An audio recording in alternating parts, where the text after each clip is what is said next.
Greetings from Transylvania. That's a strange way of saying hello. Oh, I guess we're gonna have to get used to it. After getting his career off to a successful start with The House of a Thousand Corpses and its sequel The Devil's Rejects, writer-director Rob Zombie had the chance to show he could do something different with the remake of Halloween. But he proceeded to pigeonhole himself by making Halloween just as trashy and vulgar as the first two movies. I'm all broken up here, bitch. I can't work. Since then, he struggled to get other types of movies into production. He wanted to make a hockey movie, a Groucho Marx biopic, but he had to resort into making more of the same with the likes of 31 and 3 from Hell. Now, Universal has given Zombie another chance to do something different, and he has taken it, delivering a colorful, PG-rated feature film revival of the classic sitcom The Munsters. Problem is, his version of The Munsters isn't very good. Okay. Zombie obviously has a love for the source material. He has said that he watched every episode of the original version of The Munsters at least 17 times, and his respect for the characters comes through in the movie. He wanted to make something that felt in line with the tone of the 60s sitcom, and accomplished that for the most part. Zombies The Munsters has a family-friendly tone, and he did a commendable job of keeping that dialogue clean. His humorous dialogue just isn't effectively amusing most of the time. She must think we're yokels straight off the garlic wagon. And while the movie is safe for kids to watch, I can't imagine kids not being bored out of their minds trying to sit through the movie's 110-minute runtime. There's nothing here to keep children or adults entertained for the entirety of the movie. As it goes on, it really starts to drag. It has often been said that Zombie could use some help in the script department, and the script for this movie could have greatly benefited by a polish by a more experienced comedy writer. The Munsters clearly had a small budget to work with, but Zombie certainly didn't allow that to limit the scope of his story.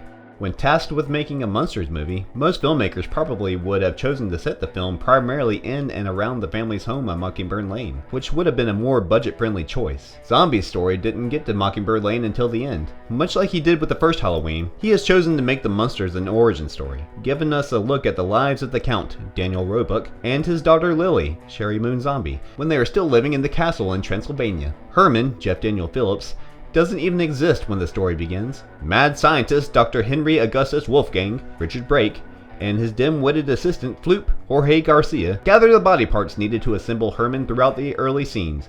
And of course, Floop acquires the wrong brain, one from a talentless comedian.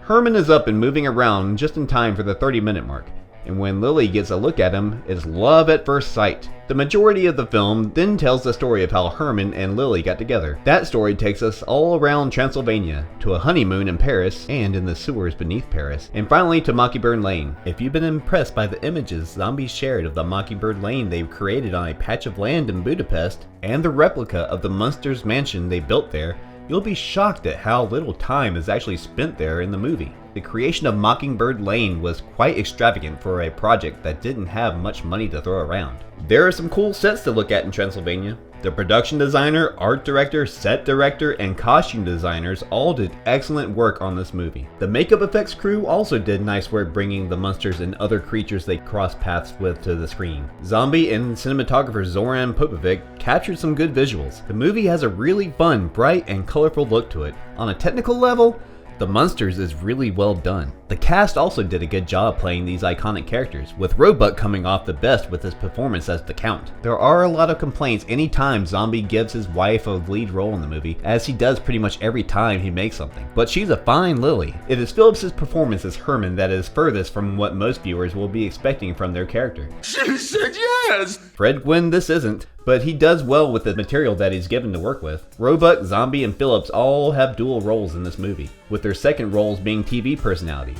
Phillips plays the famous Zombo, and Zombie's dorky reporter Donna Doomley was one of my favorite parts of the movie. There's a solid supporting cast with Sylvester McCoy, Thomas Boykin, Catherine Schell, and Cassandra Peterson, aka Elvira. I mean, it is bad. Making notable appearances as the Count's butler Igor, the Count's werewolf son Lily's brother Lester, the Count's vindictive ex Zora Krupp, and the realtor Barbara Carr, respectively. Buried beneath the makeup, Brake also plays the Nosferatu vampire Orlok, who has a bad date with Lily. Sitcom stars Butch Patrick and Pat Priest were also given voice cameos. While Zombies the Munsters could have been seen as a prequel to the sitcom, there are continuity issues that make it difficult to connect the two. it's better to just take this movie as a reboot of the property that's filled with nods to the characters and moments from the sitcom. By the end, the characters are in a situation that could lead into a sequel that is more along the lines of the TV show, if this is a success. It's doubtful anyone will be clamoring for a sequel though. The movie is a letdown by its pacing and dialogue that isn't funny enough. Butch Patrick once said that it was going to be over 2.5 hours long. I got 1 million of them. I mean, I don't even know where they come from exactly. It's a good thing this was whittled down from the cut that he was familiar with, because even in this shorter form of the Munsters is going to be something that a lot of viewers will be enduring rather than enjoying.